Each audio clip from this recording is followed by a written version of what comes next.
નમસ્કાર તાલીમાર્થીઓ, અધ્યાપન મંદિર અંતર્ગત પ્રોફેસર ઋષિરાજસિંહ ચુડાસમા આપ સૌનું હાર્દિક સ્વાગત કરે છે. સંસ્કૃતિ, ધર્મ, બિન સાંપ્રદાયિકતા એ સમાજની એવી વસ્તુ છે કે જેના દ્વારા ખાસ કરી અને સમાજમાં વિવિધતામાં એકતા જોવા મળે. આપ સૌને ખ્યાલ છે કે આપણે બધા PE8 શરૂ કર્યું છે. PE8 ની અંદર યુનિટ 1 જેમાં ખાસ કરી અને બહુલતાવાદી સમાજની વાત કરેલી છે કે ભાઈ બહુલતાવાદી સમાજ જે છે એ કઈ રીતનો કહેવાય એની એક પ્રકારે વાત કરવામાં આવેલી છે, જેમાં અલગ અલગ પરિબળો છે મુખ્ય છે. એમાં આપણે 1.3 ની અંદર મુખ્ય રીતે ખાસ કરી અને બહુલતાવાદી સમાજમાં સામાજિક સાંસ્કૃતિક સમાજ જે છે એ જોયેલો છે. આજે આપણે એનાથી આગળનો પોઈન્ટ કરવો છે, જેનું નામ છે બહુલતાવાદી સમાજમાં ભાષાકીય અને ધાર્મિક વૈવિધ્ય. ખાસ કરી અને ભાષાની દ્રષ્ટિએ અને ધર્મની દ્રષ્ટિએ ભારતીયો જે બધા અલગ અલગ છે એ વિભિન્ન પ્રદેશોમાં ભિન્ન ભિન્ન જોવા મળે છે. તેમાં ખાસ કરી અને તેમની જે અલગતા છે એનામાં ખાસ કરી અને જે વિવિધતા છે એના આધારે આપણે સામાજિક અને સાંસ્કૃતિક વિવિધતા જોયેલી છે. તેમાં આપણા અધ્યેતાઓ, આપણા વિદ્યાર્થીઓ જે છે એ પણ મુખ્ય ભાગ ભજવે છે. આજે આપણે જોવું છે કે ભાષાકીય અને ધાર્મિક વિવિધતા. આપણને સૌને ખ્યાલ છે કે ભારત દેશ જે છે એ બધા જ ધર્મ પાળતી પ્રજા. આપણે કાલે વાત કરી કે બધી જ સંસ્કૃતિ, બધા જ સમાજના લોકો છે એ ભારતની અંદર સહિયારું જીવન જીવી રહ્યા છે. સહ અસ્તિત્વથી બધા જીવન જીવે છે. તો મુખ્ય રીતે ભારતનો કોઈ ધર્મ નથી, પરંતુ ભારત જે છે એમાં અલગ અલગ જે કોઈ પ્રજાઓ છે એ પોતાનો ધર્મ પાળી શકે તેવી બંધારણની અંદર, આમુખની અંદર સ્વતંત્રતા આપવામાં આવેલી છે કે એક છૂટછાટ છે કે બધાને પોતાનો ધર્મ પાળવાની અહીંયા છૂટ આપવામાં આવેલી છે. એટલા માટે ત્રીજા પોઈન્ટની અંદર આપણે વાત કરીએ તો ભાષાકીય વિવિધતાઓ અને અધ્યેતા. આપણને સૌને ખબર છે કે ભાષા જે છે એ મુખ્ય પરિબળ છે કોમ્યુનિકેશન માટે. એક વ્યક્તિ બીજા વ્યક્તિ સાથે, એક સમાજ બીજા સમાજ સાથે, એક પ્રદેશના લોકો અન્ય પ્રદેશના લોકો સાથે ખાસ કરી અને પોતાની એક વાત રજૂ કરવા માટે એક માધ્યમની જરૂર પડે છે. એ માધ્યમ એટલે ભાષા અને બોલીઓ. આપણે ત્યાં ખાસ કરી અને બંધારણની અંદર સરકાર માન્ય 22 ભાષાઓને પ્રાધાન્યતા આપવામાં આવેલી છે કે 22 ભાષાઓ મુખ્ય છે જેને માન્યતા મળેલી છે. એ ઉપરાંતની અન્ય બોલીઓ છે એ એનાથી પણ વધારે જોવા મળે છે. એટલે 22 ભાષાઓ ખાસ કરી અને કોઈ દેશમાં હોય તો માત્ર ને માત્ર ભારત દેશ એવો છે કે જેમાં માન્ય 22 ભાષાઓમાં કોમ્યુનિકેશન જોવા મળે છે. વ્યક્તિઓ આંતરક્રિયા કરી શકે છે. એટલે ખાસ કરી અને ભાષાકીય વિવિધતા આપણા દેશની અંદર પ્રચુર માત્રામાં જોવા મળે છે. અલગ અલગ પ્રાંતમાંથી આવતા લોકો ખાસ કરી અને ભારતને નિવાસ સ્થાન બનાવે અને ત્યાં પોતાના ધર્મનો, પોતાની ભાષાનો ફેલાવો કરે. એ ખાસ કરી અને ભારતનો મુખ્ય પ્લસ પોઈન્ટ ગણાવી શકાય. ભાષાકીય વિવિધતાની અંદર આપણે વાત કરીએ તો કેટલીક દેશની વિવિધ કારણોસર જે અલગ અલગ સંસ્કૃતિઓ ભારતમાં આવી એ પોતાની ભાષા લઈને દેશમાં આવી. કે અલગ અલગ જે સંસ્કૃતિઓ છે, જેમ કે અરબના દેશોમાંથી ઇસ્લામો આવ્યા તો ખાસ કરીને તેમની અરબી ભાષા લઈને આવ્યા. તો ભારતની અંદર અરબી ભાષા પણ બોલવામાં આવે છે. તો ખાસ કરી અને એવી અલગ અલગ 22 ભાષાઓ આપણા દેશની અંદર સ્થાન ધરાવે છે. જેમ કે ભાષાકીય વિવિધતા જોવા મળે છે. ભૌગોલિક કારણ, સામાજિક કારણ, ધાર્મિક કારણ અને સાંસ્કૃતિક કારણ, અને મુખ્ય કારણોને કારણે ભારતની અંદર અલગ અલગ ભાષાઓ બોલવામાં આવે છે. જેમાં ખાસ કરી અને ભાષાની વાત આપણે કરીએ તો બંગાળી, ગુજરાતી, હિન્દી, કન્નડ, કશ્મીરી, મરાઠી, મલયાલમ, પંજાબી, સંસ્કૃત, તમિલ, ઉર્દુ, મણિપુરી, સિંધી, કોંકણી, મૈથિલી, ડોંગરી આવી અલગ અલગ ભાષાઓ જે છે એ 22 પ્રકારે ભારતની અંદર જોવા મળે છે. જેવા વ્યક્તિઓ એ પ્રમાણે એની ભાષા, તો એને કહેવાય ભાષાકીય વૈવિધ્ય. એટલા માટે આગળનો પોઈન્ટ જોઈએ તો ભાષાકીય વિવિધતા અથવા બહુભાષિકતા. ભારત દેશની અંદર બહુભાષિક સમાજ જોવા મળે છે. આપણે ત્યાં જે બહુલક સમાજ જોઈએ છીએ, બહુલતાવાદી સમાજ, એમાં મુખ્ય રીતે ભાષાકીય બહુભાષિતા વાળો સમાજ આપણે ત્યાં વધારે પડતો જોવા મળે છે. કોઈ એક પ્રદેશ હોય તો એ પ્રદેશની અંદર કેટલા બધા માણસો હોય, એ માણસોની સાથે એમની ભાષાઓ પણ તે પ્રદેશમાં જોવા મળે. કોઈ અલગ ભાષાથી વ્યવહાર કરતું હોય છે. બહુભાષીવાદ ભારતીય સમાજમાં અભિન્ન અંગ તરીકે ઓળખવામાં આવે છે. બહુભાષિત સમાજ જે છે એ આપણા ભારતીય સમાજ અને સોસાયટીની અંદર એક અભિન્ન અંગ છે, એક વિવિધતા દર્શાવનારું તત્વ છે, જેમાં ખાસ કરી અને અલગ અલગ ભાષાઓ છે. એ ભાષાઓને ધ્યાનમાં રાખી અને દેશની પ્રજાઓ આંતરવ્યવહાર અને આંતરક્રિયાઓ કરે છે. દેશની અંદર અને આંતરરાષ્ટ્રીય સ્તરે જે વ્યવહાર કરવો હોય તેમાં ભાષા મુખ્ય છે. તો એ પ્રમાણે આ રીતે ભારતના દેશના લોકો વિવિધ ભાષાઓ જણાવે છે, જેમાં ખાસ કરી અને અધ્યેતાઓની દ્રષ્ટિએ જેમ કે શિક્ષણ પદ્ધતિમાં મુખ્ય અલગ અલગ જે નીતિઓ છે તેને માનવા પ્રમાણે ત્રિભાષી સૂત્રને અમલમાં મૂકવામાં આવી છે. આપણે શિક્ષણ પદ્ધતિની આપણી વાત કરીએ તો શાળા અને મહાશાળાઓની અંદર ત્રિભાષી સૂત્ર એને ખાસ કરીને અમલમાં મૂકવામાં આવ્યું છે. એટલે કે 3 ભાષાઓ કમ્પલસરી સ્કૂલ અને કોલેજોની અંદર શરૂ કરવામાં આવે, જેમાં ખાસ કરી અને પ્રથમ ભાષા તેની માતૃભાષા, બીજી ભાષા રાષ્ટ્રભાષા અને ત્રીજી ભાષા ઇન્ટરનેશનલ લેંગ્વેજ અંગ્રેજી તરીકે. તો આ રીતે 3 ભાષાઓ દ્વારા અધ્યાપન કાર્ય કરવું એ મુખ્ય સ્કૂલ અને કોલેજનો હેતુ છે. આ રીતે બહુભાષિત જે સમાજ છે એના ઘણા બધા ફાયદાઓ પણ છે. આપણે અર્થ અને સંકલ્પનામાં જોયું કે ભારતની અંદર ભાષાકીય વિવિધતા છે, તો એમાં બહુભાષિત સમાજ છે. તો કેને કહેવાય કે અલગ અલગ ભાષા બોલનારા લોકો સાથે નિવાસ કરે છતાં બધા ભારતીયો જ છે, એને બહુભાષિત સમાજ કહેવાય. તો હવે આપણે એના ફાયદાઓ જોઈએ કે કયા કયા ફાયદાઓ મુખ્ય રીતે જોવા મળે છે. જેમાં ખાસ કરી અને બાળકનો જે વિકાસ થાય છે એમાં જ્ઞાનાત્મક વિકાસ માટે ભાષા ખૂબ જરૂરી છે. બાળકનો ખાસ કરીને જે વિકાસ થાય એમાં જ્ઞાનાત્મક વિકાસ કરવા માટે ભાષાનો ઉપયોગ કરવામાં આવે છે. ભાષાના ઉપયોગ માટે એમ કહેવામાં આવ્યું છે 7 થી 14 વર્ષ દરમિયાન બાળકને જે ભાષા શીખવવામાં આવે તે તુરંત શીખી જતો હોય છે. નાની વયની અંદર એટલે આપણે પ્રાઇમરી એટલે પ્રી પ્રાઇમરી લેવલે અલગ અલગ લેંગ્વેજનું એજ્યુકેશન આપીએ તો બાળક છે આરામથી ભાષા શીખી શકે છે. આ રીતે અલગ અલગ અભ્યાસો પણ કહે છે કે દ્વિભાષી બાળક અને ત્રિભાષી બાળક જે છે એ પોતાનો વિકાસ સારી રીતે સાધી શકે છે. કે અલગ અલગ 2 ભાષા શીખેલો અને 3 ભાષા શીખેલો જે બાળક છે એ પોતાનો વિકાસ કરી શકે છે.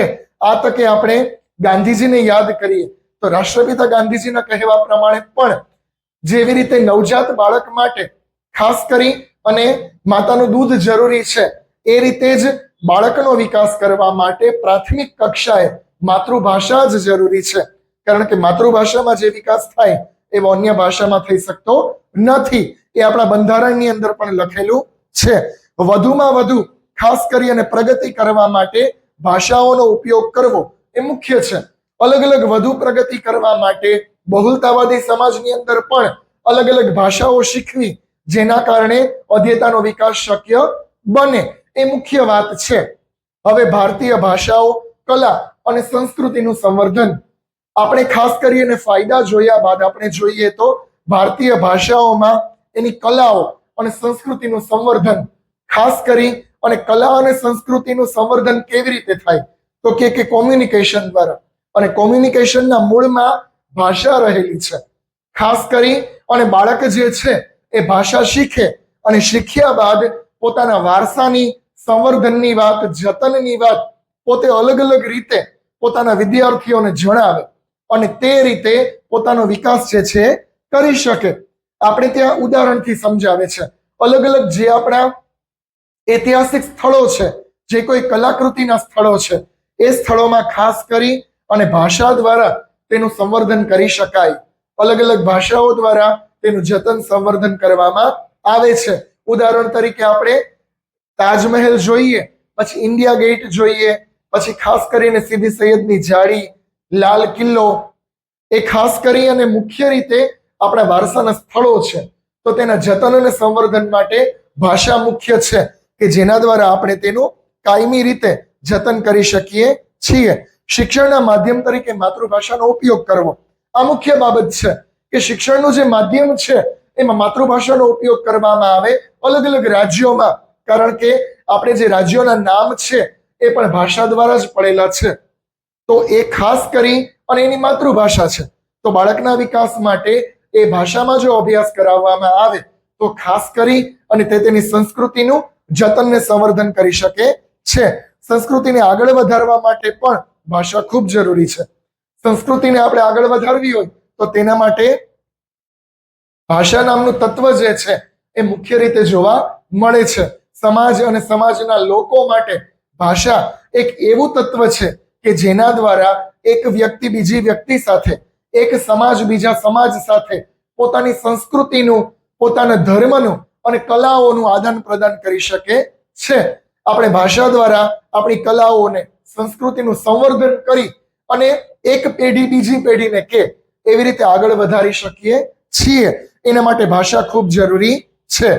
હવે આપણે ખાસ કરી અને પોઈન્ટ જોઈએ તો વર્ગખંડમાં ભાષાકીય વિવિધતાના પડકારો. આપણો જે ક્લાસરૂમ છે એમાં આપણા બાળકને એક પડકારો જોવા મળે છે ભાષાની દ્રષ્ટિએ. આ 21મી સદીના અંતમાં ખાસ કરી અને ભાષાનો એક પડકાર જોવા મળે છે કે બાળકને, વિદ્યાર્થીઓને તેના દ્વારા ઘણી બધી તકલીફ જોવા મળે, તેને પડકારો કહેવામાં આવે છે. પડકારોની અંદર પહેલો પડકાર વિદ્યાર્થીઓ પર પ્રાદેશિક ભાષાઓની અસરો. વિદ્યાર્થીઓ છે જે આપણા, એના પર પ્રાદેશિક ભાષાની અસર ખૂબ જોવા મળે છે. જેમ કે વિદ્યાર્થીઓને પોતાની જે પ્રદેશની જે કોઈ માતૃભાષા છે એ મુખ્ય રીતે ગળથુથીમાં મળે છે, એટલે તેને સારી રીતે તે યાદ રહી જાય છે. અને જો વર્ગખંડમાં અન્ય ભાષાથી શિક્ષણ આપવામાં આવે તો તેનો ક્રોસ થાય છે, અને ક્રોસ થવાને કારણે તેની પ્રાદેશિક ભાષા તેને પડકારરૂપ જોવા મળે છે. બીજા પોઈન્ટમાં જોઈએ તો બાળકને સામાજિક ધોરણે મજબૂત કરવા માટે ભાષાનો પડકાર. બાળકને સામાજિક ધોરણે મજબૂત કરવા માટે ભાષા જે છે એ મુખ્ય માધ્યમ છે કે ભાષા દ્વારા તેનો સામાજિક વિકાસ શક્ય બને છે. તો ખાસ કરી અને એને અલગ અલગ જે સમાજના જે ધોરણો છે એમાં તેને મજબૂત કરવા માટે તેને પ્રાદેશિક ભાષા આવડવી ખૂબ જ જરૂરી છે, એટલે તે તેનો પડકાર બની શકે છે. ત્યારબાદ ત્રીજા પોઈન્ટમાં જોઈએ તો સાંસ્કૃતિક ધોરણે બાળકને મજબૂત કરવાનો પડકાર. સંસ્કૃતિના ધોરણે આપણે ખાસ કરી અને ત્યારે ઇન્ટરનેશનલ લેંગ્વેજમાં એજ્યુકેશન આપીએ તો પ્રાદેશિક ભાષા, પ્રાદેશિક સંસ્કૃતિ અને એ સમાજ પ્રત્યેનું જે જ્ઞાન છે એ બાળકને આવતું નથી. એમાં તેને પડકાર જોવા મળે છે, કારણ કે એક જ ભાષા શીખવવામાં આવે તો સપોઝ કે ગુજરાતી બાળક છે એને ગુજરાતી જ બોલતા ન આવડે તો એ મોટામાં મોટો પડકાર જોવા મળે છે. ત્યારબાદ જોઈએ તો બાળકના પ્રત્યયન કૌશલ્યને વિકસાવવા માટેનો પડકાર. પ્રત્યયન કૌશલ્ય જે છે, કોમ્યુનિકેશન, એ કોમ્યુનિકેશનની અંદર ખાસ કરી અને માતૃભાષામાં ફ્લુએન્સી જોવા વધારે મળે, શુદ્ધ ઉચ્ચારણની શક્તિ. પણ ઇન્ટરનેશનલ લેંગ્વેજની અંદર જો આપણે એજ્યુકેશન આપીએ તો બાળકને ફ્લુએન્સી આવી શકતી નથી બોલવામાં, પોતાને વિચારો સર્જન રીતે મૌલિકતાથી પોતે પ્રદર્શિત કરી શકતો નથી. એ મોટામાં મોટો આપણા અધ્યેતાઓનો પડકાર જોવા મળે છે. ત્યારબાદ જોઈએ તો બાળકોમાં શ્રવણ, કથન, વાંચન, લેખન કૌશલ્ય વિકસાવવા માટેનો પડકાર. કોઈ પણ નવી ભાષા શીખવવી હોય તો ખાસ કરી અને શ્રવણ, કથન, વાંચન, લેખન આ કુદરતી ક્રમ છે. એ કુદરતી ક્રમમાં જો લેંગ્વેજ શીખવામાં આવે તો આસાનીથી બાળકને આવડી જાય, પરંતુ આ ક્રમનો વિરોધ થવા માંડે ત્યારે ખાસ કરીને પડકાર જોવા મળે છે. ત્યારબાદ સંસાધન અવરોધોનો પડકાર. અલગ અલગ જે કોઈ સંસાધનો છે સમાજના, એનો વિકાસ કરવા માટે, એમાં બાળકની પ્રગતિ કરવા માટે અલગ અલગ ભાષાઓ શીખવવામાં આવે ત્યારે આ પડકાર જોવા મળે છે.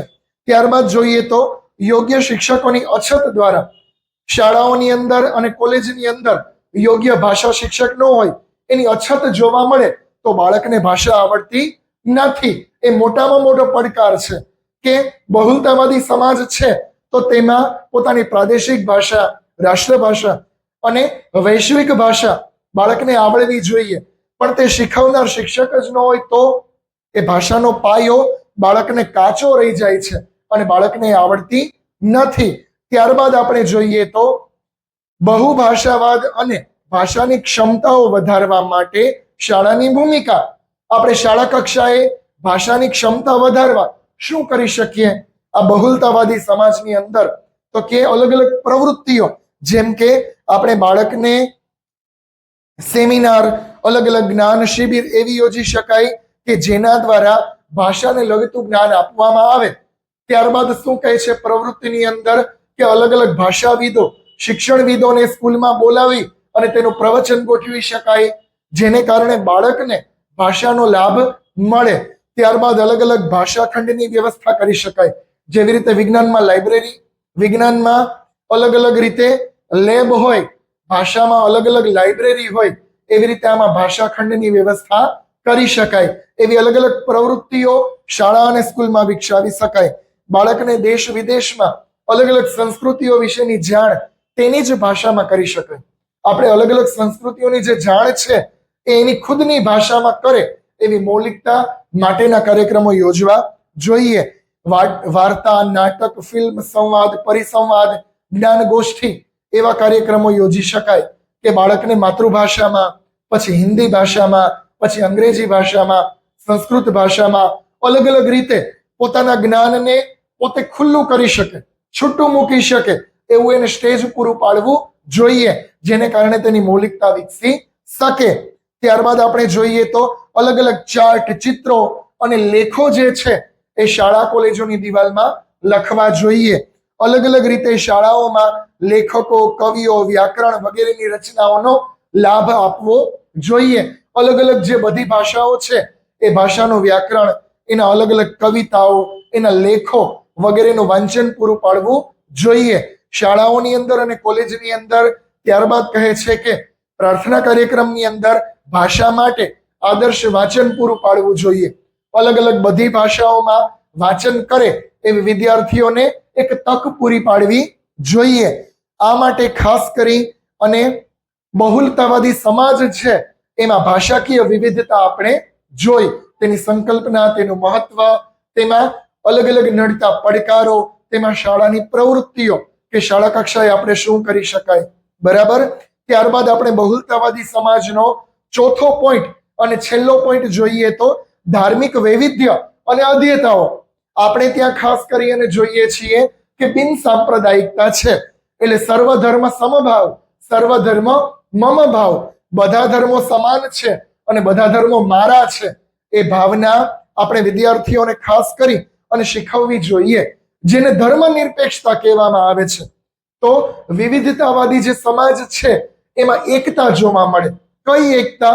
તો કે ભારતીયતાની, કે બધા ઇન્ડિયન છે એવી એકતા દિલો દિમાગમાં લાવવા માટે ધર્મનિરપેક્ષતા મુખ્ય છે, જેમાં ધર્મમાં રહેલી માનવની શ્રદ્ધા, અલગ અલગ ઈશ્વર અને ધર્મ પ્રત્યે જે માનવોની જે કોઈ શ્રદ્ધા છે એને પોષણ મળે એવું શાળા કક્ષાએ કાર્ય કરવું જોઈએ. ધર્મમાં માનવા માટે નૈતિકતા અને ધાર્મિકતા, આધ્યાત્મિકતાનું ઉત્થાન હોવું જોઈએ. અલગ અલગ આપણા વિદ્યાર્થીઓ નૈતિકતા અને આધ્યાત્મિકતામાં માને એવો સિલેબસ શરૂ કરવાની વાત કરે છે. ત્યારબાદ જોઈએ તો અલગ અલગ દૂર પ્રવૃત્તિઓને તાળવા માટે અને સદ પ્રવૃત્તિઓમાં વિદ્યાર્થીને વાળવા માટે ધર્મ ખૂબ જરૂરી છે. અલગ અલગ જે દૂર પ્રવૃત્તિઓ છે, ખરાબ પ્રવૃત્તિઓ, એમાં બાળક જતો અટકે અને સાચા માર્ગે જાય, સદમાર્ગે, એના માટે ધર્મ ખૂબ જરૂરી છે. અલગ અલગ ધર્મ જે છે એમાં ખાસ કરી અને એ વાત આપણે આપણા વિદ્યાર્થીઓને જણાવવી જોઈએ કે ધર્મો અલગ અલગ છે પરંતુ બધા એક જ પરમ તત્વ પરમાત્માને મળે છે. અલગ અલગ જેમ નદીઓ છે એ અંતે એક સાગરને મળે, એમ હિન્દુ, મુસ્લિમ, શીખ, ઈસાઈ જે અલગ અલગ ધર્મો છે એ બધા એક જ જે પરમાત્મા છે એને મળે છે, એને ધર્મનિરપેક્ષતા કહેવામાં આવે. બિન સાંપ્રદાયિકતા અને ધર્મનિરપેક્ષતાનું અર્થઘટન આપણે આપણા બહુલતાવાદી સમાજની અંદર ધર્મનિરપેક્ષતાનું અર્થઘટન એવું કરવું જોઈએ કે બધા ધર્મો છે એ સમાન છે. એટલા માટે આપણા બંધારણની અંદર બધા જ ધર્મોની, એના તહેવારોની, જાહેર રજા આપવામાં આવે છે. તો એ મુખ્ય બાબત છે, એ આપણે આપણા વિદ્યાર્થીઓને જણાવવી જોઈએ. બિન સાંપ્રદાયિકતા પાળનારી પ્રજા જે છે એ સહ અસ્તિત્વ ધરાવે, એક રીતે ભારતમાં રહે અને બધા ભારતીયો છે એવી ભાવના એનામાં જાગે, એવી પ્રયત્નો શાળા કક્ષાએ કરવા જોઈએ. હવે અત્યારના જમાનામાં ખાસ કરી અને બિન સાંપ્રદાયિકતા સામેના અવરોધો, પડકારો, તમને પરીક્ષાલક્ષી પ્રશ્ન છે કે બિન સાંપ્રદાયિકતા માટેના પ્રવર્તમાન પડકારો અત્યારના જમાનામાં ખાસ કરી અને કયા કયા પડકારો જોવા મળે છે તે. એમાં પહેલો પોઈન્ટ જોઈએ તો ધર્મના સાચા સ્વરૂપ વિશેનું અજ્ઞાન. ધર્મના જે સાચું સ્વરૂપ છે એનું અજ્ઞાન ખૂબ મનુષ્યોમાં જોવા મળે છે, જેને કારણે ધર્મમાં ભેદભાવ જોવા મળે છે. બીજા પોઈન્ટમાં જોઈએ તો વિવિધ ધર્મીઓની પરંપરાઓ અને રહેણી કરણીઓમાં ભિન્નતા. અલગ અલગ જે ધર્મ છે એમાં જે પરંપરાઓ છે, રહેણી કરણી છે, એમાં અલગ અલગ ભિન્નતાઓ છે, એ આપણે શાળા કક્ષાએ બાળકને જણાવવું જોઈએ. અને અંતે બધા ધર્મો એક છે, આપણે બધા ભારતીયો છીએ, એ આપણે સ્કૂલની અંદર તેને જણાવવું જોઈએ. ધાર્મિક અંધશ્રદ્ધા. ત્રીજા પોઈન્ટમાં પડકાર શું કે છે મુખ્ય, કે અંધશ્રદ્ધા. ધર્મમાં શ્રદ્ધા કરતા અંધશ્રદ્ધા વધી ગઈ છે, એટલે તેને નાબૂદ કરવી એ શાળામાં અને શિક્ષકનું એક કર્તવ્ય છે. તો જેને કારણે ધાર્મિક વૈવિધ્ય છે એ જોવા મળે. ધર્મગુરુઓની ભ્રામક પ્રચાર. ચોથા પોઈન્ટની અંદર શું કે છે, અલગ અલગ જે ધર્મગુરુઓ છે તેના ભ્રામક પ્રચાર જોવા મળે છે. એની જે વાતો છે એ ભ્રામક છે, બહુ સાચી નથી. તો તેનામાંથી આપણા વિદ્યાર્થીઓ બહાર નીકળે, એના વાલીઓ પણ બહાર નીકળે, એવા પ્રયત્નો કરવા જોઈએ. ત્યારબાદ એમ કહે છે પાંચમા પોઈન્ટમાં કે ભ્રષ્ટ રાજકારણ. અલગ અલગ જે આપણું રાજકારણ છે, જે પોલિટિક્સ છે, એ ધર્મનો ખોટો પ્રચાર કરે છે. તો ભ્રષ્ટ રાજકારણને પણ દૂર કરવું જોઈએ. ત્યારબાદ કહે છે ભારતમાં ધાર્મિક શિક્ષણનું સ્વરૂપ અને વિવિધ મંતવ્યો. આપણે એજ્યુકેશન લેવલે જોઈએ તો ધાર્મિક શિક્ષણમાં સ્વરૂપ છે, અલગ અલગ જે મંતવ્યો છે એ પણ આપણે આ બહુલતાવાદી સમાજની અંદર જોવાના થાય. મહાત્મા ગાંધી, મુદ્દલિયાર કમિશન અને રાધાકૃષ્ણન કમિશન, જે અલગ અલગ જે કમિશનો છે, કમિશન એટલે અલગ અલગ શિક્ષણ નીતિઓ, તે પણ બિન સાંપ્રદાયિકતામાં માનનારી છે. એટલા માટે સિલેબસ જે છે આપણો અભ્યાસક્રમ, એમાં બધા ધર્મોને લગતા અલગ અલગ અભ્યાસક્રમો જોવા મળે છે. એ બધા ધર્મોને લગતા પાઠ્યક્રમ અને પાઠ જોવા મળે છે, જે ખાસ કરી અને આપણા બાળકને જણાવવું જોઈએ. શ્રી પ્રકાશ સમિતિના સૂચનો 1960 ની અંદર પ્રકાશ સમિતિ હતી, જેના સૂચનો પણ એ જ છે કે ધર્મનિરપેક્ષતા મુખ્ય છે બહુલતાવાદી સમાજની અંદર. કોઠારી કમિશન 1964માં કોઠારી કમિશન દ્વારા પણ બિન સાંપ્રદાયિકતાને અપનાવવામાં આવી છે. ત્યારબાદ અલગ અલગ જે કમિશનો છે એનો મત આપણે જોયો. હવે મુખ્ય રીતે બિન સાંપ્રદાયિકતા જે સમાજ છે એનું સ્વરૂપ અને તેની લાક્ષણિકતાઓ જોઈએ તો કે આપણો જે બિન સાંપ્રદાયિકતા સમાજ છે એના લક્ષણો કયા કયા છે. તો મુખ્ય રીતે પહેલું લક્ષણ આપણે જોઈએ તો સહ અસ્તિત્વની ભાવના. બધા ભારતીય છે એ ભાવના મુખ્ય છે. સર્વધર્મ પ્રત્યે સન્માન, એવી ભાવનાઓ કેળવવી જોઈએ. ધાર્મિક સહિષ્ણુતાનું શિક્ષણ. ધાર્મિક સહિષ્ણુતા માટે એક એજ્યુકેશન આપવું જોઈએ કે બધા ધર્મો એક સમાન છે, બધા ધર્મો પોતાનામાં મહાન છે, એવી શિક્ષણ આપવાની વાત કરે છે. ત્યારબાદનો પોઈન્ટ આપણે જોઈએ તો બિન સાંપ્રદાયિકતા કેળવવા માટે શિક્ષણનો ફાળો. શિક્ષણની અંદર બિન સાંપ્રદાયિકતા કેળવાય એમાં અલગ અલગ એના પોઈન્ટ છે, એનો ફાળો જોવા મળે છે. તેમાં પહેલો પોઈન્ટ અભ્યાસક્રમ, ભાષા અને સાહિત્ય. આપણે જે હમણાં જ વાત કરી, અભ્યાસક્રમની અંદર, પાઠ્યક્રમની અંદર એવા ભાષા અને એવું સાહિત્ય છે કે જેમાં બધા ધર્મ વિશેની વાત હોય, તો તેને પણ માન આપવામાં આવે છે. જેમાં આપણે જોઈએ તો સમાજ વિદ્યા, ઇતિહાસ, ભાષા, ભૂગોળ, નાગરિક શાસ્ત્ર, ગણિત વિજ્ઞાન, અલગ અલગ જે બધી બારે બાર ભાષાઓ છે, જે અલગ અલગ બારે બાર વિષયો, તેમાં બધા ધર્મ વિશેનું શિક્ષણ આપવામાં આવે છે. અને એવું શિક્ષણ કે જેમાંથી બાળકો બિન સાંપ્રદાયિકતાના ગુણને શીખે. ત્યારબાદ બીજા પોઈન્ટમાં જોઈએ તો સહઅભ્યાસિક પ્રવૃત્તિઓ, અલગ અલગ સહઅભ્યાસિક પ્રવૃત્તિઓ એટલે ઇતર પ્રવૃત્તિઓ એવી કે જેના દ્વારા બિન સાંપ્રદાયિકતાની ભાવના જે છે એ બાળકોમાં જન્મે. શાળા કક્ષાએ એવા અલગ અલગ નાટકો કરાવવા, એવા અલગ અલગ નૃત્યો, અલગ અલગ જે કોઈ પ્રવચનો છે, જે કવિતાઓ છે, જે લેખો છે, જે નિબંધ છે એ બાળકો પોતાની મૌલિકતામાં રજૂ કરે એવું વાતાવરણ તેમાં પૂરું પાડવું જોઈએ. આચાર્ય અને શિક્ષકોનો ફાળો સહઅભ્યાસિક પ્રવૃત્તિઓમાં અને પાઠ્યપુસ્તકની પ્રવૃત્તિઓમાં શિક્ષક અને વિદ્યાર્થીનો ફાળો મુખ્ય છે કે જેમાં શિક્ષકો અને વિદ્યાર્થીઓ પણ અને આચાર્ય બિન સાંપ્રદાયિકતામાં માનનારા હોવા જોઈએ. આ ઉપરાંત શાળાનું વાતાવરણ મુખ્ય છે, કારણ કે જેવું વાતાવરણ હશે એવું જ બાળક એના દિલો દિમાગની પરિસ્થિતિ જોવા મળશે.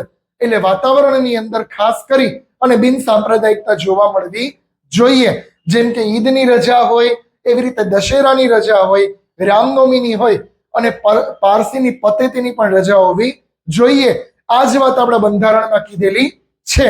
તો આ રીતે આપણે 1.3 જે બહુલતાવાદી સમાજ જે છે, જે આપણે આજે પોઈન્ટ અહીંયા પૂરો કરીએ છીએ, તેમાં સામાજિક, સાંસ્કૃતિક, ભાષાકીય અને ધાર્મિક વૈવિધ્યતા અને એમાં આપણા અધ્યેતાઓ, આ 1.3 અહીંયા કમ્પ્લીટ થાય છે. તમને કોઈને કંઈ પણ ન સમજાય તો તમે મને કમેન્ટ દ્વારા જણાવી શકો છો. આવા જ વિડીયો જોવા માટે મારી ચેનલને લાઈક અને સબસ્ક્રાઇબ કરો. સૌનો આભાર. Thank you.